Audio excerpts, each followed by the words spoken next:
حکایت سعدی، جس کا کام اسی کو ساجے۔ ایک شخص آشوب چشم میں مبتلا ہو گیا۔ علاج کے لیے سلوتری جانوروں کے مولج کے پاس گیا۔ اس نے وہی دوا جو جانوروں کی آنکھوں پہ لگاتا تھا اس کی آنکھوں پہ لگا دی۔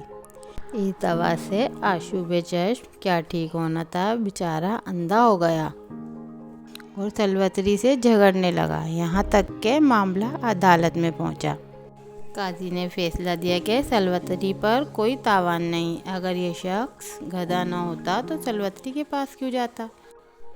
داناؤں کے نزدیک یہ کم عقلی کی بات ہے کہ ایسے کام کو کسی ناتجربہ کار آدمی کے سپرد کیا جائے جس کے لیے تجربہ اور مہارت فن لازم ہو۔